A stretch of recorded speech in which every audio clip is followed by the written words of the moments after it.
Okay, let's get back to Mem Zayin Amud Beis.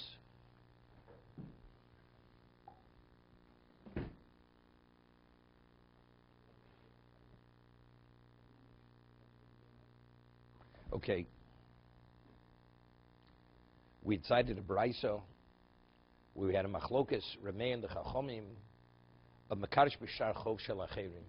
Person goes and he gives a woman a loan document where he's the lender and someone else is the borrower, and he gives it to the woman, says, let's say it's a $1,000 loan document. Harei Mukadeshesli with this document. Rameir says Mukadeshes, Chum say Eina Mukadeshes. What's the machlokas? What's the argument? Right? So they said the basis of machlokas is b'd Shmuel. Doma Shmuel, hamochesh ta'achov l'chaveiro. Person sells a loan document to his fellow, v'chazu mochlo, and subsequently he goes, the seller, who's the lender, he waives the debt, waives the loan. Mochlo. It's considered waived. Va'afilu yorish mochel. Even an heir is able to waive it. Okay, let's talk about two different. Let's discuss it right now. There's Tosas on this. You know, the Gemara says in Basra, if a person borrows and the lender is not willing to lend unless he has a guarantor, unless you have a guarantor.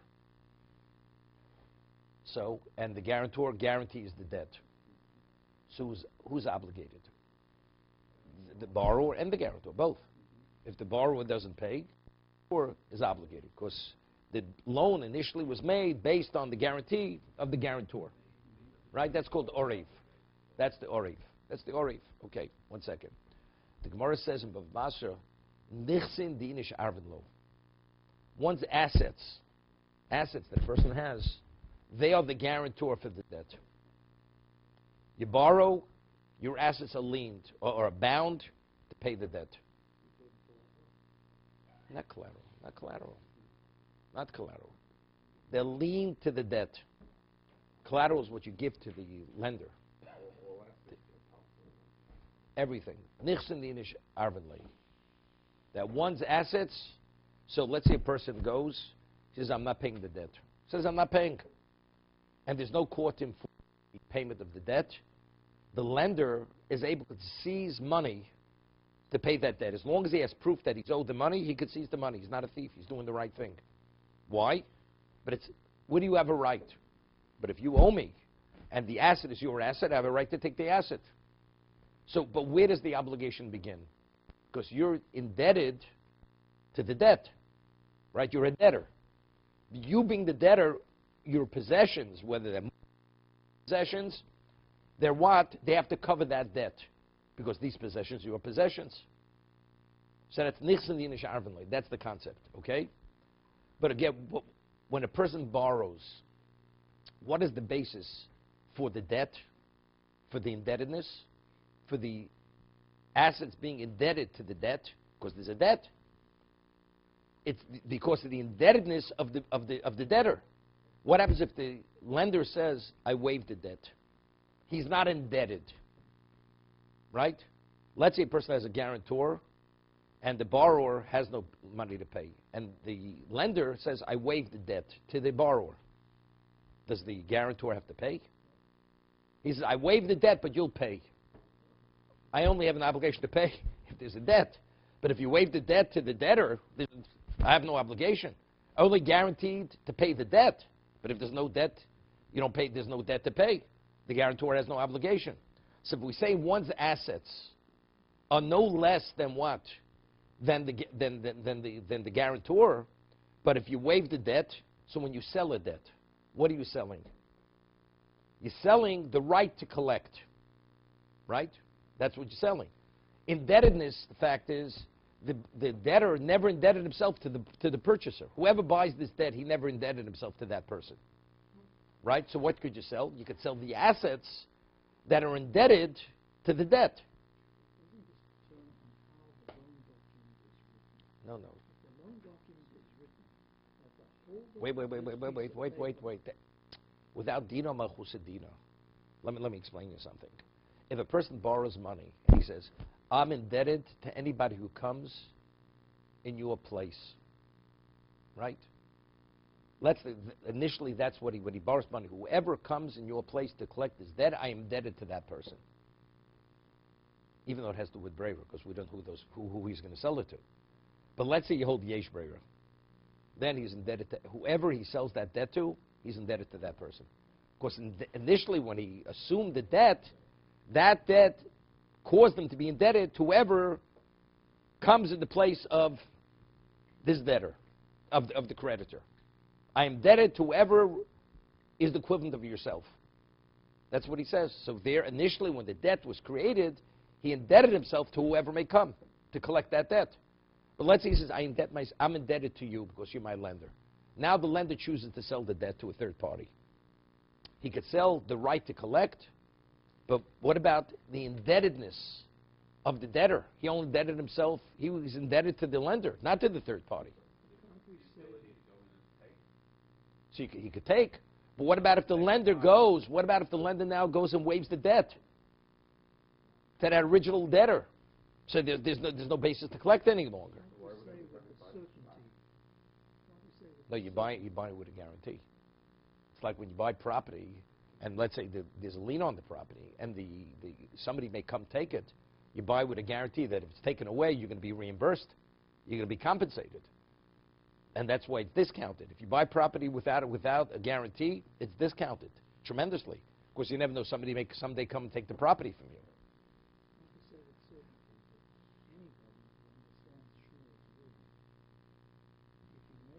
Issues a loan is going to insist that the understanding is that it's right. Because otherwise the piece of paper that I have has been diminished. I can't sell it and get the same kind of value because the next guy is going to worry that I'm not. Well, whenever you sell it anyway, it's going to be discounted, right? You lent him $1,000 when you sell that doc. No, I understand that. No question. No question.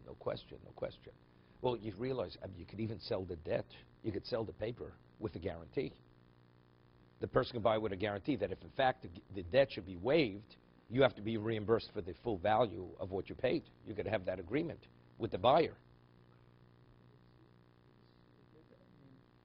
Okay, so you can overlay that, but that's just what I'm going to call bubble wrap.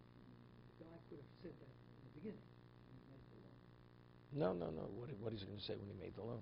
I'm only going to lend you the money. If you're indebted to whoever no, but then you're getting involved. No, but then you're getting involved in the question of Breira. Let's say you rule Ein Breira. Ein Breira. Then he's not indebted to whoever that may be because we don't know who the person may be. It doesn't help. It doesn't help. He has the right to collect, but in terms of the original indebtedness, that's based on who he indebts himself initially to. And that's an unknown. That's an unknown. We don't know who he's going to sell it to. He could sell it to multiple people. So based on the principle of Breira, it doesn't work. We rule. It doesn't work. La Locha, we rule Ein Breira. So what could you sell? You're selling the lien. The right to collect from the asset. Right? No. Whatever assets they may be. No, we're saying now any asset a person has, those assets are liened to the debt. Movables, fixed property. The man is still able to sell assets, right? It depends. Correct? He could sell it. If they're fixed assets, you're going after the fixed assets. If they're movables, you can't go because there's no coal. That's a takonas chachomim. That's a takona. That's only to protect the buyer. Because there's no way to research that the asset itself was ever indebted, that there's lien on it. Property you could identify. This property was there at the time, therefore it's indebted, it's lien to whatever that may be. Okay, I'm not getting into shibud. Let's just go on a very superficial level right now. 1 second. So we're saying like this. What's the chiddush? So it says even the yoresh could be mochel. How does the yoresh come into the picture? Right? The yoresh is an heir. The one who's the debtor, he could waive it. The lender could waive the debt to the borrower. But so even the heir could waive it. Because what is an heir? The heir is the person. He's in the place of the original lender. So therefore he's indebted to him because that the Torah transfers. Okay? Now Tosa says over here now, the concept of selling a document. I mean, one of the Chacham, they should have legislated that when you sell a document, we have the concept of hefker bez nefker. There is such a concept. They could say anything they want to say. That the debtor, the lender cannot waive the debt. Finished. When you sell the document, you're selling everything. And it cannot be waived. That's Tosas addresses this. So Tosas says, why?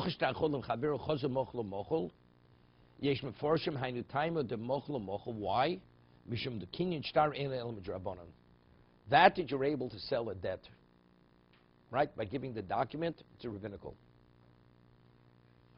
And because it's only rabbinical, it's a rabbinical transfer. The rabbinical transfer is not sufficient to transfer the original debt, which is the indebtedness of the person. The concept of shtar is drabanan. Talk about this. Okay, let's get back to it originally. Let's talk. The Torah says, the famous Rambam, there's a famous Reb Chaim we should mention in the past. The Rambam rules, like the Gemara, kinyan shtaros is drabanan. A document is drabanan. Meaning, if a person, let's say, if I purchase a piece of land with money, and now the buyer wants a deed to prove that he owns the property. That deed is a rabbinical document. It's not a Torah document. Wait a second. Wait. Good question. Wait. That's why I gave the example exactly as I said it. So the Ravidus and the Rambam, you mean shtar kiddushin is drabanan, against drabanan, right? It says property is purchased with keser shtar and chazokah. The document's doraisa. So Reb Chaim explains the Rambam that the Ravid misunderstood the Rambam. He says there are two types of documents. There's a shtar kinyon and there's a shtar rayo. You marry a woman, you divorce a woman with a get. Get? Now, the Torah says, Al Pishna Medim Yokum Dover. A document's only a document if it has witnesses. If it has no witnesses, it's not a document. Correct? But the Torah says, Al Pishna Medim Yokum Dover. But it's only if it's verbal testimony, not if it's written testimony.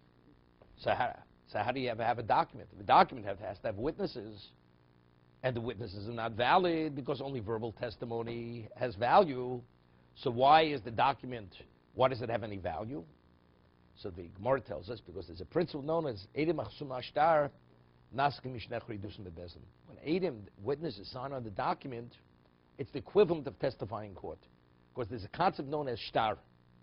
So if the Torah says a woman can be married with a document, a woman can be divorced with a document, the Torah says land can be purchased with a document. What is that document? It's called shtar kinyon. That document is not just a document to prove that a divorce took place, or a marriage took place, or land was purchased, but that document brought about the divorce, the marriage, or the transfer of the property. That is the mechanism which caused it to come about. Now, if you choose to use that document now as proof that you were married, or proof that you were divorced, that starts the doraisa. Because that's the same document which was used to bring about each one of these situations. The marriage, the divorce, or the transfer of the property. But a person, let's say, transfers the property with money. Right? So why do you own the property? Because you gave consideration for the property. Now the lender, the purchaser says, you know something, what's going to be later, it's going to be contested. How do I prove that you ever sold me the property? He says, I'll write you a deed. What is the value of the deed? The deed didn't cause the transfer. It's not a shtar kinyon, but rather, what is it? It's just proof. So in the context of proof, there's no such document in the Torah. There's only a document if it's marriage, divorce, or kinyon.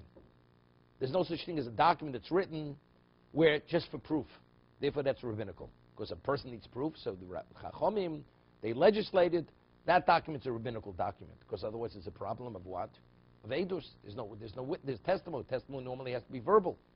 And written testimony, which is equivalent to verbal, it's only in those particular situations. Where that itself is the mechanism to bring about the status. Single status, married status, or the transfer of the property. That's Reb Chaim, how he explains the Rambam. No intent. No intent. There's only such shtar kinyan. Finished. Shtar kinyan. Kinyan means there's no such thing. Unless you always have to either bring the witnesses or the document that was used to transfer the property. That is the deraisa, that is the document which caused the transfer of the property. You have to have the witnesses who witnessed. You better have witnesses. Because if it's going to be, you better. If you're smart, you will. Because what's going to be if it's going to be contested? How are you going to prove that you're... No. No, not required, you know. 50 years later, the witnesses are gone. Exactly. Now, in the hands of the family, how do they prove that they own the property? We'll discuss it in a minute. There's a machlokas in Gittin. There's a machlokas in Gittin whether Edi Masira Karsi or Edi Chasima Karsi. Okay? A person, the Torah says, the Kosla Sefer Krisus. A person's married to a woman, he writes a document of termination, which is the get. So the question is, what does V'kosav mean? Is an argument remain Reb Lozer? Is V'kosav, does it mean the writing of the get itself? It says V'kosav law, that the writing has to be Lishma. That has to be Lishma. Torah doesn't discuss witnesses. Witnesses, even Edi Masira, are sufficient. Meaning, if your witnesses witness the transfer of the get from the husband to the wife, sufficient. The document already is a divorce document, as long as it's infused with the intent and it was authorized by the husband to be written, and it was written for this particular couple, it terminates the marriage. And the witnesses, where are they? They witnessed the transfer from the husband to the wife. Rabbeinu says no. When Torah says v'kosav, it means v'chosam. Not just to write the document. It has to be signed. Without signatures in the document has no value. That's Rameir. So is it 80 chasimo karsi? One doesn't have witnesses written in the document's not a valid document. Rabbi says 80 masira karsi. Just witnesses for the transfer, that's sufficient to give it its viability. Okay? That's the machlokes. So the Gemara says, although we rule like Rebbe Lozer, 80 masira karsi, one doesn't have it, but nevertheless, Rebbe Gamliel legislated that every get, even when you have 80 masira, should have witnesses in the document. Why? When they tikkun ha'olam. Tikkun ha'olam, it sounds familiar. Okay? It's for the best interest of Jewish society. Because what would be if the witnesses should go overseas, who witnessed the transfer of the get, or the witnesses should die? How is the woman and the husband denies that he ever wrote the get? Right? So how do we prove that the witnesses witnessed the transfer of the get? So if you have witnesses signed in the document, that would be a proof that initially the document was a valid document. What was the value of it? Wait a second. When they tikkun olam. Wait a second. So now we have this question. According to Rambam, those witnesses in document, is that a rabbinic? Is that rabbinic proof, or is that a Torah proof? Right? If we're saying that what actually caused the document is 80 masira. So what are these witnesses when they're signing? It's not to give the document its value. So it's shtaraya, right? No, because it's a signed, witnesses will not sign, but the witnesses have no value. Back to where we started from again. Right? It's written testimony. Takona. That's simple. It's a legislation. They legislate it. It's no proof that if it should be contested, this will be proof that factually there were witnesses when the get was given. Okay? Because the witness is signed in the get, and that gives viability to the get, but although that's not what creates the get. That's not what affects the get. Except it's not simple. No. Rameos, without witnesses signing the document, it's nothing. It's a piece of paper. Has no value whatsoever. Even if witnesses witness the transfer, has no value. Because he's interpreting the Torah. The kosav means v'chosam. You have to have chasima. Without chasima, the document's not a document. The signatures. It has to be signed by witnesses. So, what happens if you bring a document like this 100 years later, these witnesses are no longer alive? How do they know that these were authentic witnesses the signatures, because initially, if you substantiate the signatures that they were not a forgery, that's enough. It's substantiated. The document, as long as it can be substantiated that these are authentic signatures, it's called a handpick. It's called a handpick. How does it work? You go to a court and you get a certification with the court's rights. In our presence, witnesses testify that they recognize the signatures of these people to be authentic, and that's it. And then the 3 dayanim sign on that. So when the transaction is done at the outset, you should have that piece of paper. She does it immediately. It has it signed, and immediately. She's smart. That's what she does. That's what she has to do. She has this, but the same thing's true with every document. Any transaction. Any Transaction with a star, you should have the of course, it'd always be contested. They'd say, you know something, it's a forgery. Exactly. So the person goes and goes to the court. He takes it to the court, he gets it certified, and once he has that certification, it's a bona fide. No, they write it on the they write it on the right. Correct. But really, it's rabbinical. It's rabbinical. The halacha is it's rabbinical. On a Torah level, you present the document, you have no claim. Unless you could prove it's forged, it's not forged. Because right, exactly. Except rabbinically, because people will say whatever they say, therefore we rule it has to be substantiated. Authenticated through the certification of the court. You read the papers now, people getting divorced, and there's a prenuptial agreement, and the wife's lawyers are claiming that when she signed the agreement, she didn't understand, he misled her, this and that, and the whole thing should be, but there's a document, legal terms, her signature, his signature. So you'd say the document is good, but now they're contesting the very document. Today, person sells a piece of property, and then he says, well, I was misled. If I would have really understood its potential, this and that, I wouldn't have sold it. Is that a basis to contest the sale? Today it is. In today's day and age, everything's a basis. Not at something else. Okay, now let's not go off on a tangent. Okay, so Tosa says that the reason why Shmuel is of the opinion of since the concept of selling the chov with a document is purely rabbinical, it's really a star, even according to Reb Chaim, it's a star kinyan. What are you selling? You're selling a debt. Star doesn't work. Let's say I want to sell you a table, right? Transferring the table doesn't work. You cannot sell a metaltlin with a document, right? It's either chotzer, hagbo, meshicha, right? These are the kinyonim. Shtar has no relevance, but yet they legislate specifically want to transfer a document. It's a valid transfer. It's purely rabbinical. So he says because it's rabbinical, it doesn't have the ability to transfer the initial indebtedness. Meaning when everything's hefker bez nefker, right? Based on the principle that they could transfer money. It's only to a point. It's only the right to collect, but the initial debt, the debt they didn't transfer, the indebtedness. Therefore, if the Yoresh or the original lender chooses to waive it, it's waived. That's what we explained. So whoever buys it on a discounted rate, or he gets a guarantee. He'll get a guarantee. Although it's like buying property. You buy property, you buy title insurance. In case later something should happen, no, that he'll be reimbursed. That if in fact the debt will be waived, he has to reimburse him for the full value of what he paid. Maybe with a penalty, whatever it is. What is that authenticated? It's authenticated. No. Because here the whole thing is drabonon.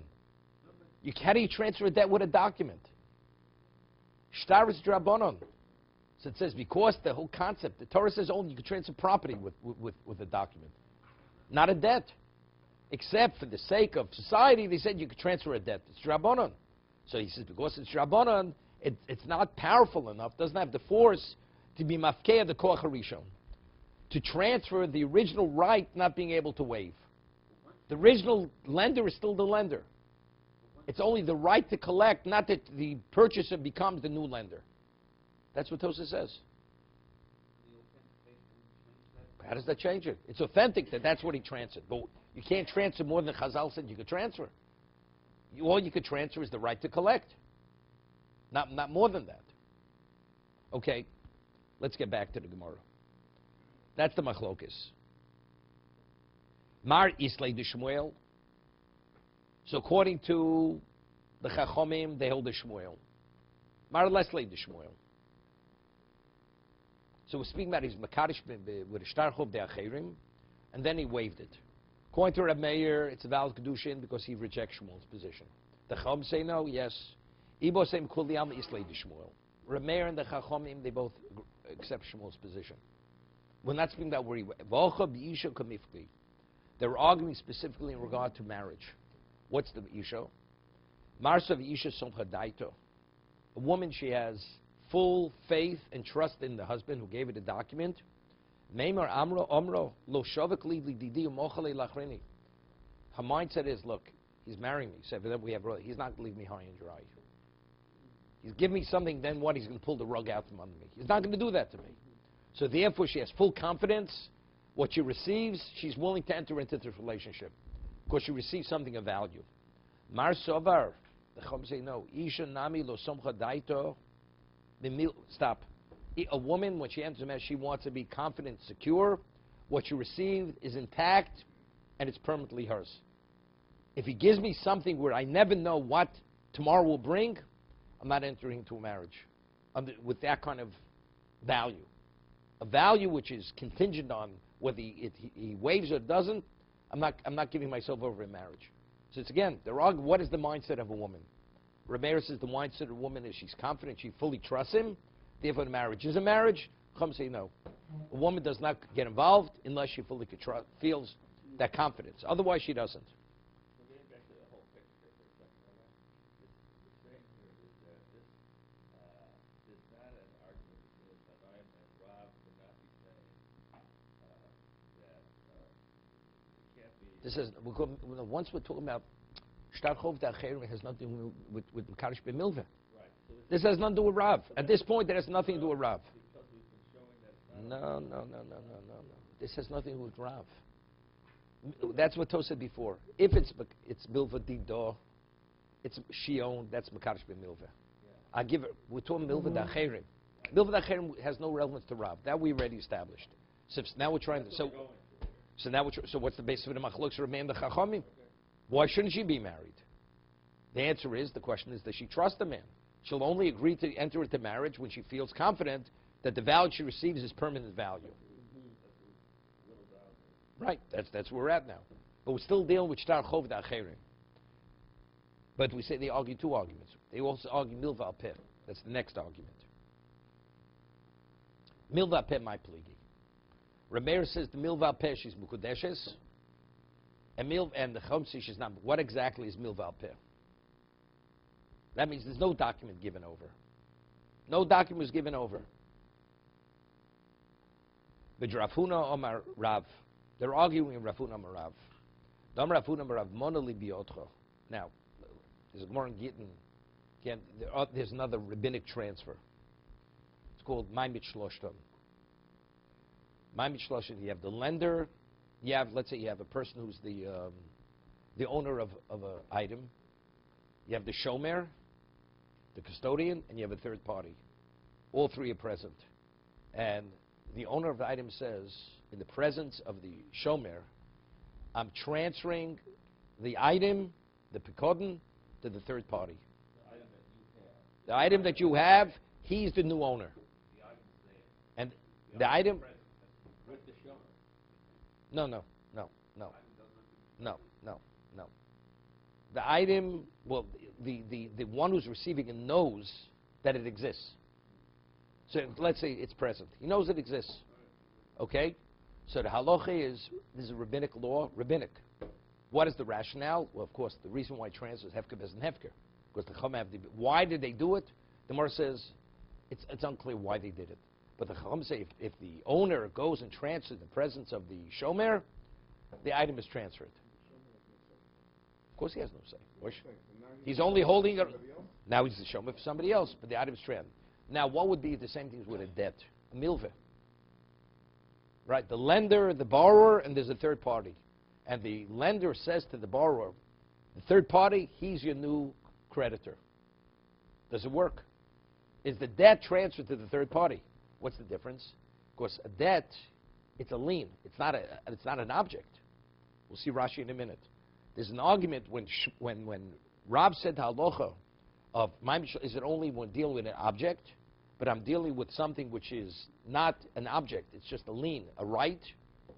So what's the machlokas? Do we say somcha daito or somcha daito? That's the argument. For every transfer, even if you have to have some degree of what? Of intent or belief. You believe that it's reality. Something which is tangible is more of a reality. Something which is a right, abstract, it's not the same reality. I'll give you an example.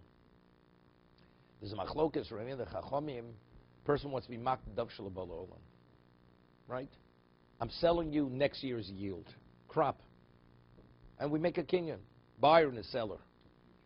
Right? Is it a valid transfer? So Rameir says if it's avida da'osi, if it's something which is meant to regulates the crop, it's meant to come, it's a valid transfer. Chum say no, it's not valid. Eino de mak dav shel bal olam. Even though it's something which is the yearly yield, it's avidi da'osi, it's not valid. What's the machlokas? Som chadaita, lo som chadaita. No. I'm telling you what it's a question how to learn. Because a person, when he sells some person, buys something, he has to have a certain degree of intent. He only takes it seriously if it's something more concrete, it's more tangible. It's not tangible. Rameir says since it comes it's a yearly yield, person has sufficient intent. Even though it's not here yet, it'll come here. It hasn't yet arrived. The Chum say no, that's not enough. You have to have more. You have to have Gemira's das, and that's not sufficient to give the person that level of certainty that is the intent to acquire it, or the person has the intent to transfer it. Pikodin, when the Chachomim they legislate Maimid Shloshton, it's something where a person has confidence, realizes he's getting something. That's Pikodin. It's a tangible. Milveh, it's a whole different level. There we don't say it. That's the machlokas. We'll see. He says, the lender says to the debtor, you owe me $100. Teneu beploni. I want you to, that 100 should belong to so-and-so. If it's done in the presence of three people, the transfer takes place. Marsavar ki komer Rav hanimi libikoden. The Chacham of the opinion, when do we say Ma'amid Shlosh and Rav? That's only if it's an object which exists, a pikoden, an object that was given for safekeeping. Avol milveh, lo. But if it's a debt it doesn't work. So Rashi says, take a look at Rashi. Bipikoden. You see Rashi? The isi be'ayin, be'en, the pikoden exists. The somcha daiti de makabil. The one who's receiving it, he accepts it as reality. So therefore he believes that he's receiving something because it's a pikoden. So the key is somcha daita. You need smichas das. Right? The das, he says, the makabil. The lover. I mean, the third party. He's receiving something which is intangible. The third party. So if you say it's pikoden, because since it's not a tangible, it's not something concrete, he doesn't take it seriously, sufficiently seriously. So therefore, Chachomim, Chazal, when they legislated Ma'amid Shloshton, it's only by regarding pikoden, not milveh. Okay?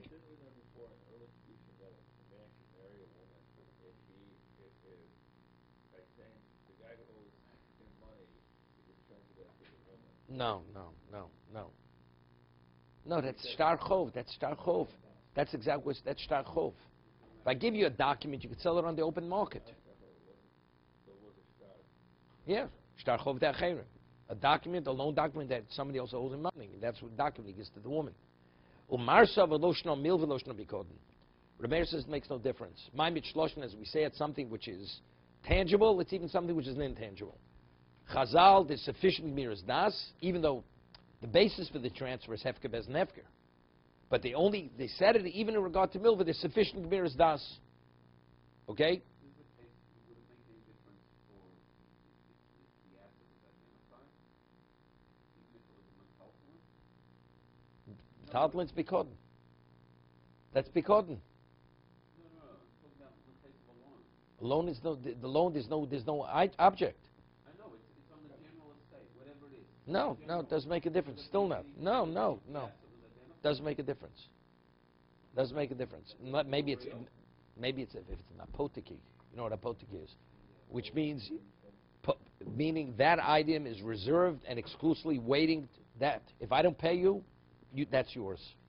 Could be that would be equivalent of Bikodin. Rameir says when they legislated, they didn't differentiate whether it's milva Bikodin. So therefore, let's see, would say to the woman, you know, I'm marrying you with that milva. It doesn't matter if the money's still there or not. That makes milva lotzon nidno. Milva lotzon doesn't make a difference. There's no source for normal shloshim, right? It's rabbinical.